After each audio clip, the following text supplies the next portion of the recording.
Ethel Cain. Ethel Cain has been a constant presence on my feed for all of 24 hours now.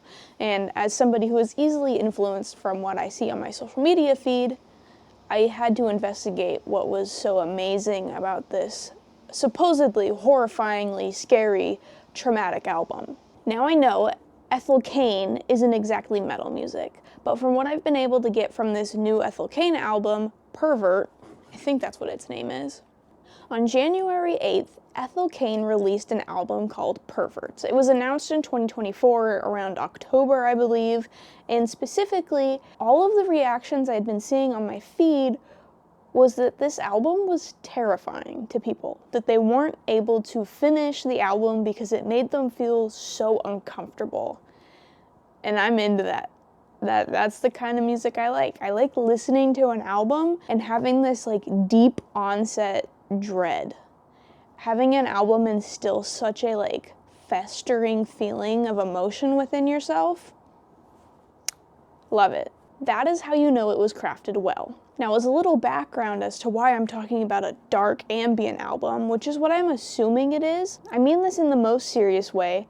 I literally opened up the TikTok audio, pressed add to music, opened up my Apple Music, and then streamed the album to my TV, and I just sat on my couch and listened to it last night.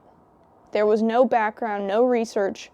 The only knowledge I have of Ethel Cain is from what I've seen in my TikTok feed, which is, Southern Appalachian trauma core aesthetic. I don't know how else to explain it. There's this deep-rooted sense of religious trauma that I'm able to pull from the music and from the general advertising or aesthetics of the fandom of Ethel Cain, which makes sense. I mean, Cain.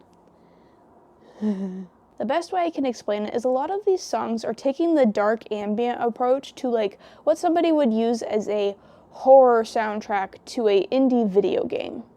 That is honestly kind of the best way I can think to explain it. Sometimes she comes in with these very light and angelic vocals, but other times it almost reminds me of Everywhere at the End of Time by The Caretaker, almost like a bit of a mental breakdown personified in an ambient song. It's repeating vocals of phrases or just certain words over and over and over again in a way that kind of reminds me of a mental breakdown, or the internal monologue of somebody that is dealing with trauma or guilt or just some very bad and negative emotions. Similar to the project done by The Caretaker, there's almost a progression or a degradation within some of these songs, where the vocals, or at least the sound effects, get a little bit more clunky or a little bit more staticky, to the sense that you go into these periods of very little of anything going on, and then all of a sudden it's a voice repeating over and over and over again, "Help me, help me, help me." Or at least that's what I remember it as. Maybe I was traumatized by it. Normally when I go into looking at an album or an artist, I'm going to do a deep dive on the artist to find out, all the little tidbits about them. But I also really enjoyed going into this blind. I mean, it had a very dark album cover. If anything, it almost reminded me of some very, very ambient doom, or even DSBM, which I know a lot of people think is an incredibly controversial genre, and a lot of people don't even want to talk about it. But it kind of balances, it has similar characteristics to this. I'm one of the first people to advocate for hatred towards the urban sprawl of genres, but I'd almost like to coin a new genre title for this album, which is hatman ambient music. This is the kind of music that you'd listen to, or at least would be playing in the background as the score for a movie or a TV show, when somebody wakes up and then there's a hatman at the foot of their bed and they can't move. And they're just staring at it going, "Oh my God, I think I'm going to die." That, or I also feel like it's a really good manifestation of religious trauma. I know everybody throws religious trauma into everything, "Oh, this soup seems a little bland. Let's add some religious trauma to it, because then it'll make it more relatable to the TikTok alternative girlies." And when I say I get the aesthetic of something, I'm saying when I'm listening to this song, I'm getting this visualization in my mind of somebody approaching a derelict and abandoned old Baptist church among a field and going, "I spent my childhood there, and I feel as if it was wasted. It is this hollow feeling of approaching something that you may have had, warm or positive emotions with, and then realizing that that time you spent there was incredibly toxic, and it wasn't actually good, and it wasn't actually engaging with who you are as a person. It was something else. It was uncanny, and it was scary. And I feel like calling something scary is almost kind of a cop-out, Oh, that's scary. That's what people criticize people who don't like metal music. They say their music sounds angry and it's scary sounding. This just has like an eerie, empty feeling that really calls upon emotions of almost anguish.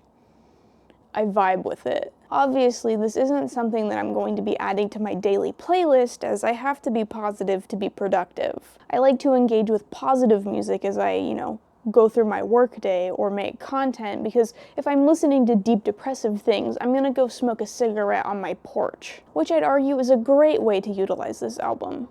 Go sit on your porch, smoke a cigar or a cigarette or whatever, and then just mull over the trauma. Familial trauma, religious trauma. This is basically free therapy.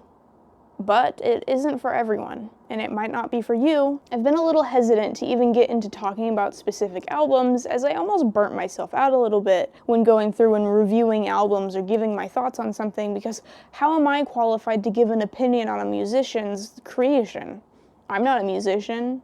I don't want to be a musician, at least not now. However, I feel like opening up conversations on more alternative and niche and dark genres, or at least creators on the internet, is a good thing. And I want to be a good thing and a positive force on the internet as long as I'm making these dumb videos. So rather than doing a star rating or 5 out of 10 or 10 out of 10 or whatever, I'm simply just going to be doing the good, or eh. That's it. That's how I'm going to be rating it. And this album gets an eh from me. If you're a fan of more experimental alternative genres, even the darker or even more experimental dungeon synth genres, or projects like Everywhere at the End of Time, this would be a good thing for you to listen to. It is different than Everywhere at the End of Time, but I'm using that as my basis of comparison because I remember feeling what I felt listening to that entire project. And I felt similar listening to this Ethel Cain album.